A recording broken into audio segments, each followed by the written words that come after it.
Hi everyone, so today I'm going to be doing a ginormous Inglot haul, but you can see literally the amount of products I have in here, and that's the receipt. I feel like William Shakespeare with like a scroll.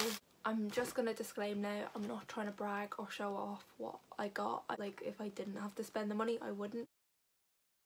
I just want to show people what I am stocking up with my kit, because if you follow me on Instagram you will know this already. I have left Inglot, so I want to show what I personally like the most from Inglot. I didn't buy everything I do like because I don't have that much money. I also used all their products for a year on clients, so I know what I like and what I don't like, especially in eyeshadows. They look pretty, some of them, but some of them are not as good as the ugly ones, trust me.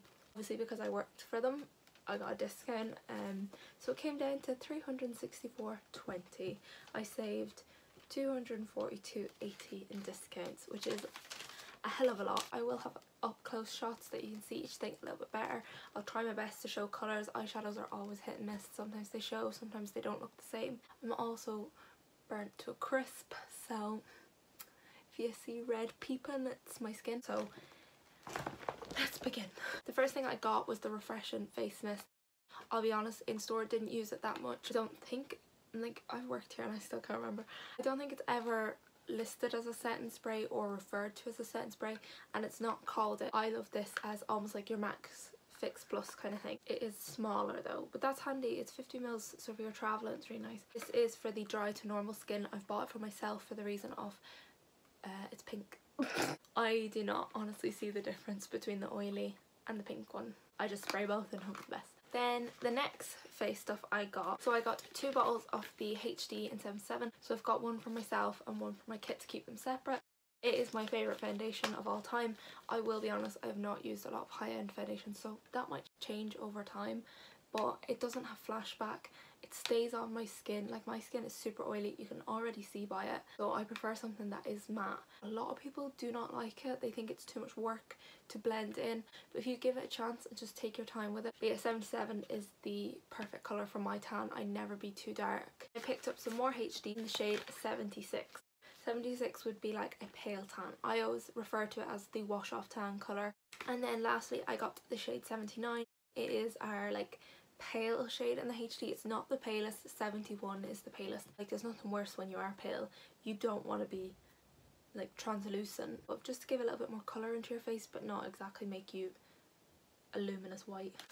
Then I picked up 2 YSM foundations. The reason I picked these up is I actually personally don't like them on my skin. These are lovely if you are mature skin. Older skin is really nice because it doesn't settle in the line, or if you're really young, 13-14-year-olds, like, they suit this. If you are oily, do not get this though, it will slip off your face.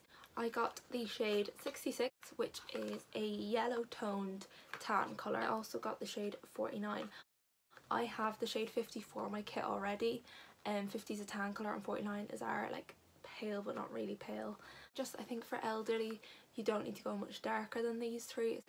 So next up I have the Illuminators, and I contemplate get these for ages because I love them in work, absolutely love them. But I was like, oh, I have loads of Illuminators, like the Cover Effects and the Pennies one, but when I use them in freelance I don't think they work the same. So I was contemplating getting one of these, and then I left the shop with 2. So what I do is I put this on the skin first. You can use your hands or a brush. When I'm doing clients I use a brush. This whole dabbing technique doesn't work for me. I always have to either mix it in my foundation, which these actually do lovely. It dries matte, so it won't stay oily. That is the one issue I can't find with any other Illuminizers that are cheaper, or even the Cover Effects, which everyone raves about. It stays oily, which therefore means your foundation stays oily and then you are oily. I recently have only discovered 61. 61 is a silver toned white base luminizer. I think this one gives the most realistic shine effect. It actually makes you look like you are glowy and highlighted, not that you've got luminizer on, if it makes sense. It is better if you're paler, but I have put it on tan people before and it looks lovely as well. And then I got the shade 69. This is more popular in store because you can see it's that kind of tan champagne colour. It has gold and silver reflex in it, so it gives the wet look but also will blend in if you're a little bit more tan. So then I picked up 2 brushes. When you finish with Inglot you have to give your brushes back. Obviously not the ones you've bought, you can take them with you. These 2 came in my brush belt but I have to give them back, so I got the 10S. It is a tiny little nubbin of a brush. I love this for just black. And then I picked up the 6SS. I picked up a bronzer.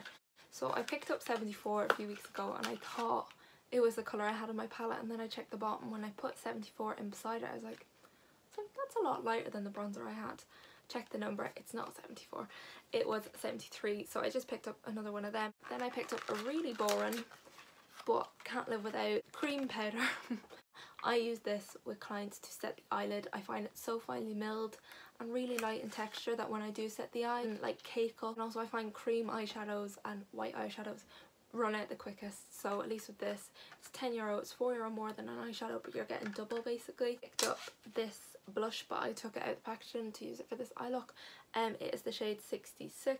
It is hot pink. It will make your eyes just pink. It won't do cranberries, it won't do anything. Obviously I'm not using these for blush purposes, I'm using these for eyeshadow purposes. So the only thing is, I think there is something about how you can't actually use the blush for eyes because it's meant to be really bad, but I do it anyway because it's the only thing that gives a vibrant pink. So then some random bits. I picked up two 854 lip liners. I'm actually wearing now neutral brown lip liner. And then I picked up some Lorna Lashes. The reason being is I think the pennies clusters are lovely, but they sometimes look like pennies individuals, if you get me. All you have to do is add two of these and they look completely different. So the difference is with these is they have two strands facing down and one strand a little bit lifted. These are the Lorna ones, by the way. Then brow products.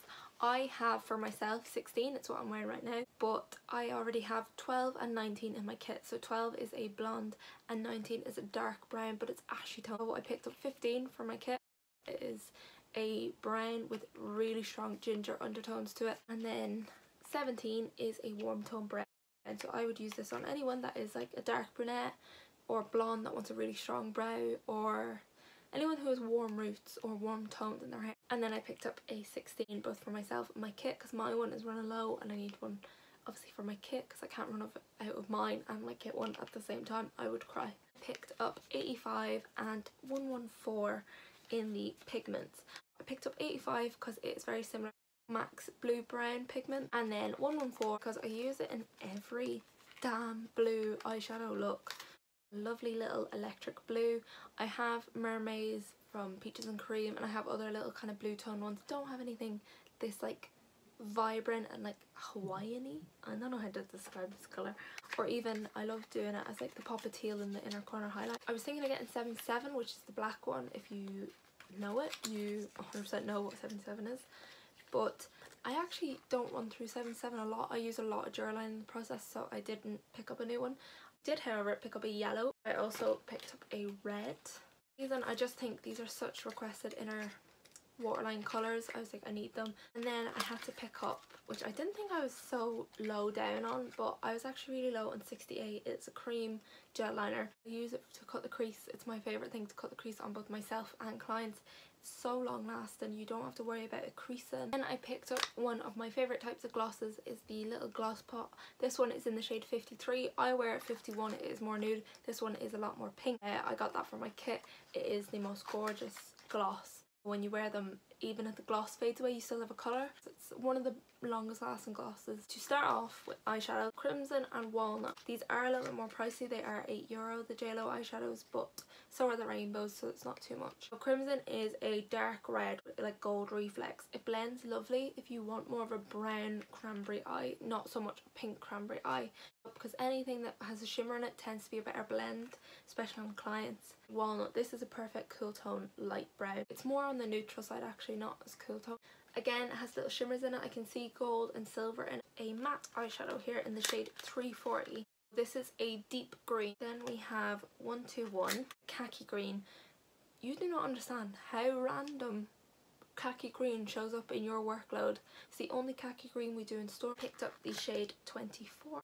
And this is what I'm going to be using as an inner corner highlight for teals. It's showing up probably a lot more blue than it looks, but it is a white based powder with blue reflex. Then I got the shade 378, which I think is a cool tone brown. This is more on the grey side. It is for anyone that asks for greys or deep brown. I don't personally use these colours a lot myself, but that was the one thing I struggled with. I have to get products for everyone. Then I picked up another rainbow. It is 124. It is a kind of crimson tone. So you have a peach, a kind of berry red, and then like a cranberry at the bottom. And I got the shade 105, which is also another rainbow. It is matte though, it's not got any shimmers in it, and it's just baby blue. The shade 51, because I realised I don't have a true orange. 327, which is a deep brown. I have 329, but the difference is Kathleen and Caitlin DeReach, she uses this in her cranberry eyes to deepen it, and I've never seen a brown blend so seamlessly into a pink. And I tried it, and then ever since then I cannot do cranberry eyes without this brown. 327 is your hun. It'll bring you there without being too much of a jump between black and pink. It is very similar to 329, so if you do have one, maybe just keep it, but I have 329 and I wanted this for just cranberry eyes. So 395 is a inner corner highlight that I'll be using. The reason I got it is always to remind me I don't do inner corner highlight a lot, so it's just like a kind of reminder to do it. I picked up 60, which is just a vibrant yellow. I had the discontinued yellow that is matte, and it was shite. I picked up 319, and again shout out to Kathleen, she got me on this. She showed me how to do cranberry eyes, so she uses this as her like transition colour, so when she's put the vibrant pink on, this is what she uses to soften it. Finally, I picked up the camouflage concealer. I did want to get 106 because I ran kind of out of my one, but I will get it another day because we didn't have it in stock. But I got 112. This is for the reason of people with dark skin. It's showing up now quite light. Then 112 is actually what I use just along the brow bone, not on the full lid, for anyone that is of deeper skin tone. That is all my huge haul. I hope this did help with regards to even if you're just buying products and you want to know what you like. Also, maybe it'll help someone if with kit stocks. I don't work with INGLOT anymore, so I don't have to say I love everything, and I never have. But like I would never sell a brow pencil when we have the brow gels, and they're so much better, and the brow pencils are shite. But thank you so much for watching. Don't forget to follow all my social media. It will be linked at the very end of the video and in the description box. And I will also link all the products I got below. Obviously they're all numbers, so it's hard to guess. Enjoy your day, and I will see you later. So baby, come light me up, and baby, I'll let you on it. A little bit dangerous. Little shimmery fecker had no chance, but 52 eyeshadow INGLOT. I already have it. I'm just disclaiming it's the best eyeshadow. Oh, my sunburn. Oh my god, it's so good. I'm very tender. Balance. Too many. I am doing. That was very good. And thanks so much for watching, and I will see you next time. I'm sweating balls.